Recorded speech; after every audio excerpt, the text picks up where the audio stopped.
Writers Guild Board briefly, looking out tonight at the cream of the most intelligent union on the planet. I want to say that being able to serve as your representative, even if just for a couple of years, was truly one of the most miserable experiences of my life. It was so boring. It's a big committee. I'm a writer. I'm not built to be sitting there for hours on a big committee, but that's what it is. And you know what they talk about there half the time? They're talking about more committees. And it's important stuff, but they're asking for volunteers. They're asking who wants to be on the daytime writers committee, and who wants to be on the news writers negotiation committee, and let's hear it. And who wants to be on this new committee we're going to have to oversee all the other committees? And I'm sitting there like this, and this one hand keeps going up. And the worse it sounds, the faster his hand goes up.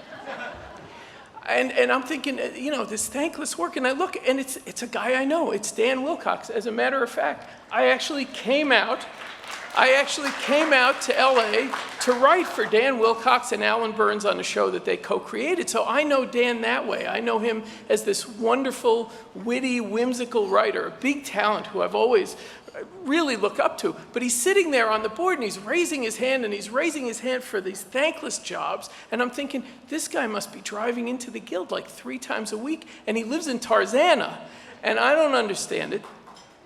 But after a while, I started to get it. That you know, every career reaches a point where they don't care so much that you're a wonderful, witty, whimsical writer. And each of us has to look in the mirror and start asking existential questions like, should I maybe start dyeing my beard now? But not Dan. Dan started asking, how can I help? And who needs help the most because no one else is volunteering for them? And so he started running for the board and running for the board and raising his hand and raising his hand. And in that way, Dan made himself, for a solid decade, the most quietly invaluable member of that board. Now, I wanted to wrap this up tonight by telling you a little something about Morgan Cox, after whom this award is named. So I went online and I researched it for a few hours, and there's nothing there. On the entire internet, there's nothing about Morgan Cox except that the Writers Guild named an award after him. Or her, I don't even know.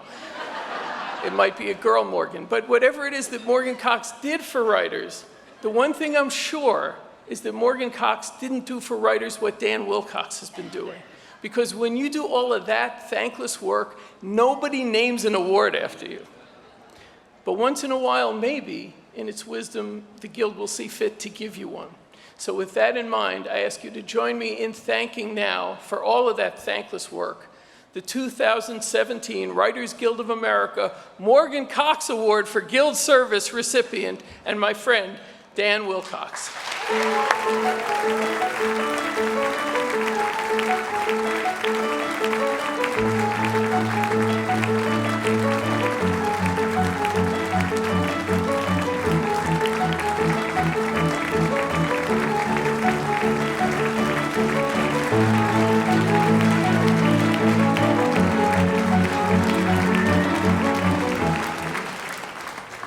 Making me feel guilty. I've got bad knees and I can't stand up.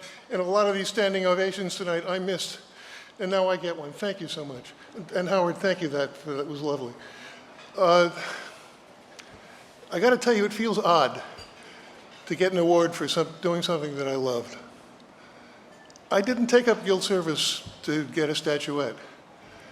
I did it because, frankly, I was looking for a way to stay useful as I got older. Guild service did that for me and a lot more. I got to do some of the most satisfying work of my life.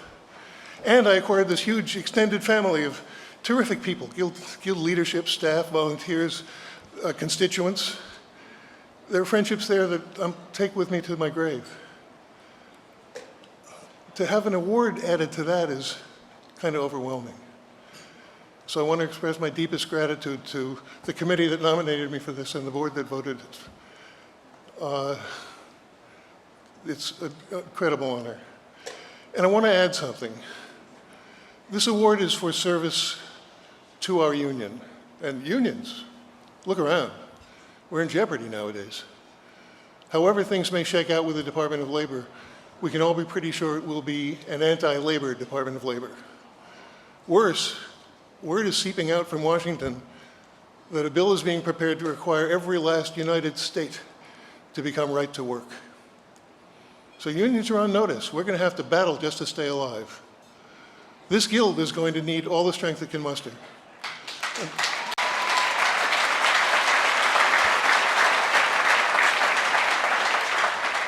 And by strength, I mean us. Every union's strength is its membership. The guild needs us. So if you've been considering, if you're one of those people who's been considering getting involved in guild service, but putting it off, now would be an especially good time to begin. Opportunities are going to present themselves. If the guild contacts you needing information, share it. If they invite you to a meeting, make the trip.